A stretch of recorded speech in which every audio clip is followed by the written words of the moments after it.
Well, welcome back to the Money Classroom. Thank you. I am so glad to have Roy Sutton, Vice President, Community and Economic Development Manager. That means a whole lot, especially in the light that we're going to be going into the new year pretty soon here. And we've got to make plans to make some new moves. You know, we spend a lot of time talking about money on the show, and we should. Right. Because it's it's extremely important. Yes. We're going to look back. And this year has gone so fast, and now we're about to approach a new year. Let's look at what we can do to prepare ourselves for the next year, because that's really what it's all about, is having adequate preparation for this next step. And I want everyone that's listening, I want you to know that we are interested in what you're doing and what your future is going to lay out in a way that's productive for you. I am reminded of a scripture from Proverbs 27 and 23. It says, "Know the state of your flocks and put your heart into caring for your herds. For the riches don't last forever, and the crown might not be secure for the next generation." So what can we do to make this Proverbs 27 and 23 come to life for us, so the next generation, so that our ideas of where we want to be financially are fully fulfilled with steps that we take as a result of what we share today? Well, so that means that I don't wait till January 1 to come up with a resolution.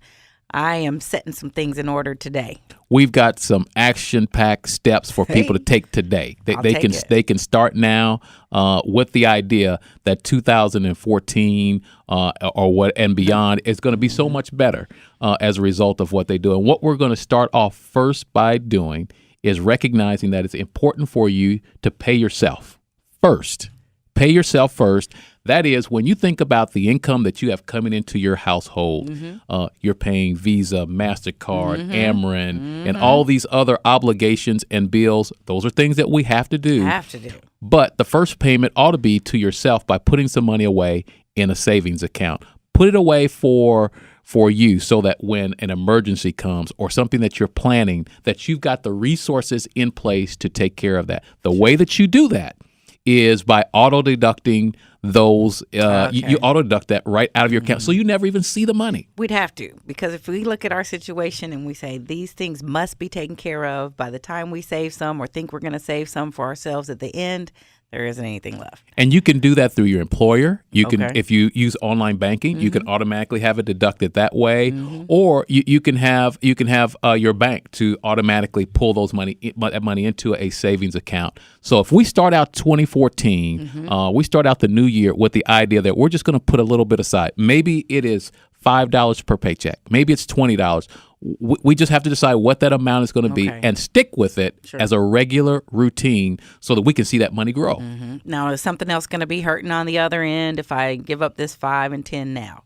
Well, what we want to do is, why don't you consider this? The money that you may get in a raise.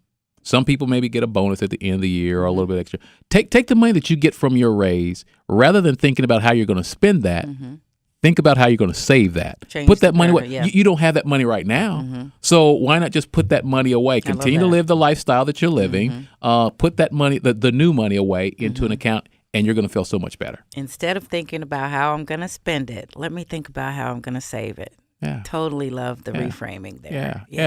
So we take that process, and then we also want to do, since we're starting out the new year, and we're gonna get this thing all changed. And this isn't about New Year's resolutions, because I really don't believe in resolutions. This is about resolving to make some changes in our life. So if we look at how we can change this financial picture, we want to get a copy of that credit report. We've talked about the credit report being a good thing to do. And it's our credit report is our financial fingerprint. It basically tells where we've been. It tells how we've paid, but it also makes a clear picture about our future buying power. When you think about your buying power, that is the things that I'm able to do, whether they're large purchases or small purchases, that will dictate our credit score. Our credit report is factored in to those decisions. So that's what we want to get a copy of. And if there's some things that we need to do to rebuild that, reshape it, blow it up, change it, that's what we're going to begin to do. Right. But we have to have the credit report first to do that. So that's a great thing to do at the onset of a new year. At the onset of the year, I want people to begin to do that. Make that a point to do in your first week of January so you can set the course throughout the rest of the year. How So about that? if it takes 3 months to get things repaired, 6 months, you've got a start. You want to look at that credit report before someone else takes a look at that and tells you no for something that you want to purchase. So do that now. I like that. And then the next thing, I want people to really give some consideration. Right now, interest rates are still relatively low, but they're beginning to rise. I want people to give some serious consideration about buying a home. If you haven't purchased a home, this could be the time when you can make that shift over. Right now, the values on homes are still relatively modest, and they haven't risen that much. So this really makes for a good time from an economic standpoint to give that some consideration. Now, for others, if home buying is not for you, don't go down that road. If you are comfortable with what you're doing, absolutely fine.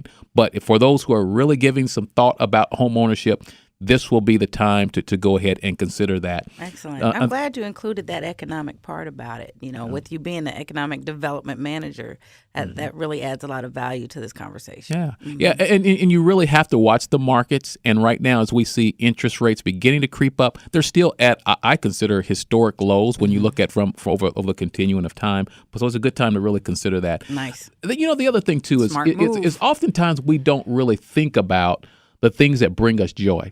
I think we ought to make a list, 5 things that really bring us joy, whether that is family, whether that is time spent with in spiritual development, whether it's learning, whether it is being creative, yes, or whether it's something that's adventurous. Make the top 10, the top 5 list of the things that you enjoy most, and make New Year. Make sure that you're taking time to take advantage of and participate and to support those things that you get the most pleasure from. That's an excellent recommendation because you know what? The joy will then transfer over to you being more productive, more vibrant in everything else that you do. Excellent point. And when you think about your finances, it shouldn't just be all about just what is so rudimentary and things that are difficult for you, but you should look at them as things that you get out of it as well. There should be some pleasure that comes from that. And some people get pleasure from spending time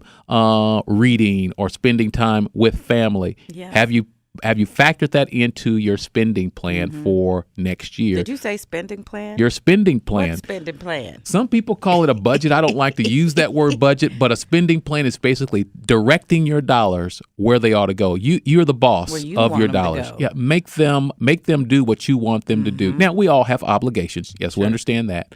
But if you have a spending plan, which is you're setting out a list of the areas where your dollars should go and the way your dollars will go, you'll feel much better about the process. And we can get into that at another time, but the spending plan is extremely important. Well, you already just signed us up for another class then, sir. Oh, okay. Well, we'll spend some time talking about that at another Definitely. time. So then as we move into the next year, how else can we make some more smart decisions? We need to declutter.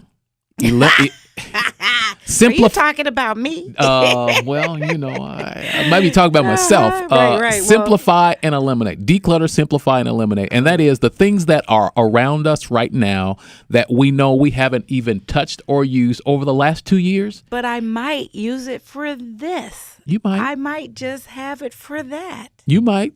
You might. But the likelihood is it is taking up space around our environment that someone else ought to take advantage of. So why don't we consider selling those things? We can use eBay, Craigslist, things like that, or we can just give them away and get the tax deduction as we give them away when we file the necessary paperwork. But declutter, simplify, and eliminate will allow us to feel a lot better about our decisions. And then we're not buying things 2 and 3 times, the same thing over and over. And I've done that because, again, like you said, if I haven't seen it, I lose track that it's there. And the next thing you know, I'm off into another place. But it sounds like that creates a clearer way of thinking. You move those things out of the way, you get rid of the chaos. The chaos can be considered an acronym. Absolutely. Especially in your home. Can't help anyone out syndrome. Let's talk about another way we can eliminate chaos. And that is, I want you to set an appointment to get your will prepared in January. If you haven't done that, you're going to eliminate confusion, chaos, and confusion in your family by having a will prepared. That's right. A legal will prepared will, because we never know what's going to happen to any of us. But if you've got that legal document prepared and in place and it's up to date, you're going to make things a lot more smooth. For sure. And if the acronym is Can't Help Anyone Out Syndrome, most definitely you'll be putting them much more ahead of the game there. Yeah, that's actually being considerate and kind and generous to those that are going to have to take care of. Absolutely. And then you want to consider your right now, if you are receiving an income tax refund, if you're going to get one next year, I want you to go in and adjust your deductions. Sit down with someone who's IRS trained, someone who knows tax laws, who's professional at doing this, so that you reduce the amount of your income tax refund. What? Reduce your income tax refund? Right. Absolutely. I want you to do that, because what you have done, when you get a refund, that's your money that you didn't get the benefit of enjoying the previous year. How about so that? You gave Uncle Sam an interest-free loan over the course of several months, and you didn't get the benefit of that. So why not spend that money all throughout the year rather than waiting on some big check at one time a year? Yeah. You should be the one deciding when you get your money. How about that? So if you reduce you make adjustments to your deductions, your withholdings, you can ensure, one, that your taxes are paid the way they're supposed to, but more importantly, you get the full advantage of enjoying the money that is yours.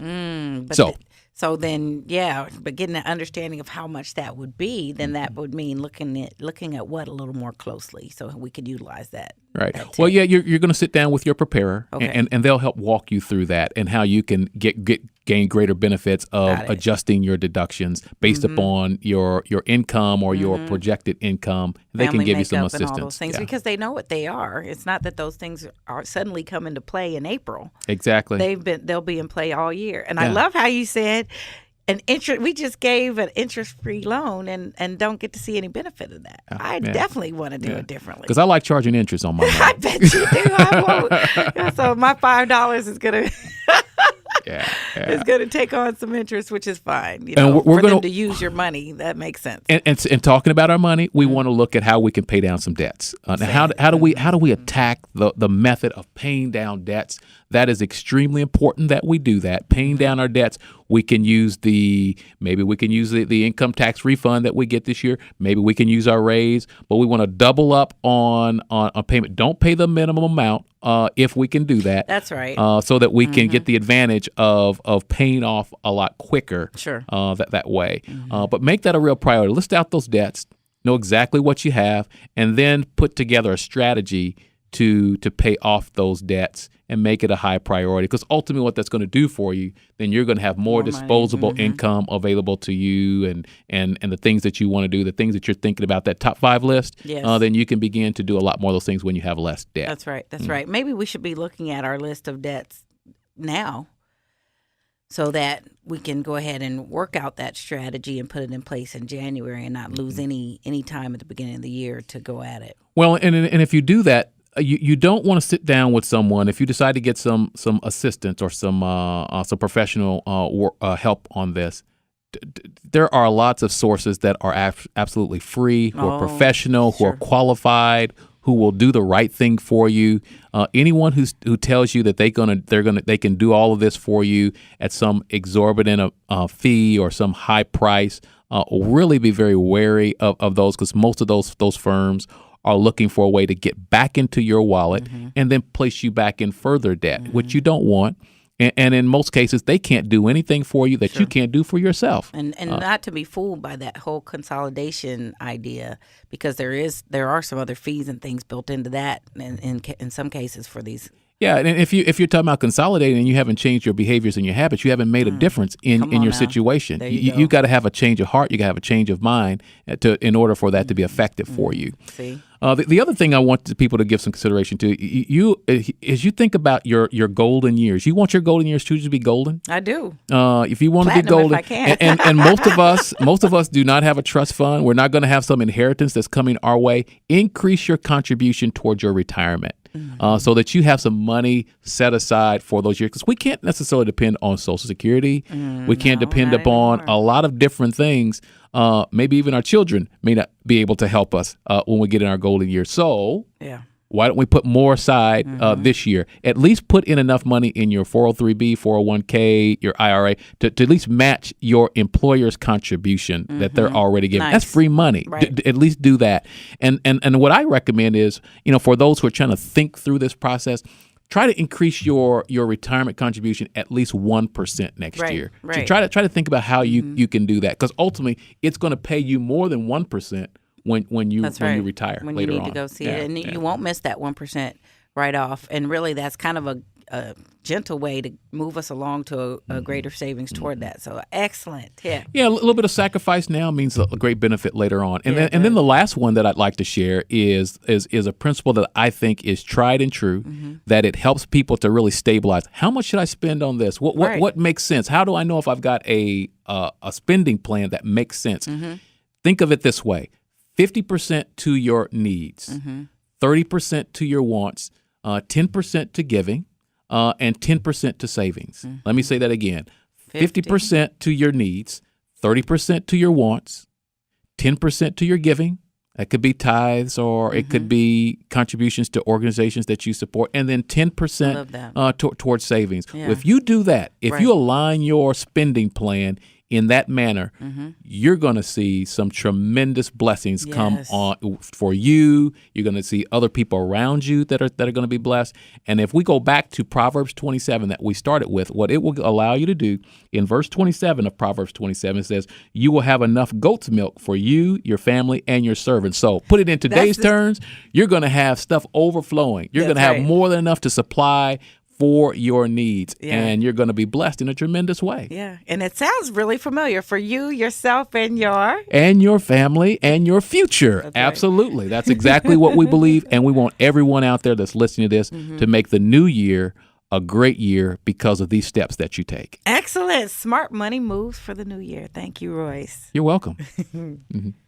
For more information regarding our discussion today, you can contact the Fifth Third Bank Financial Empowerment Hotline. And if you'd like us to cover a topic on this program, you could share that as well. Many times, your question could bring forth an answer that helps all of us.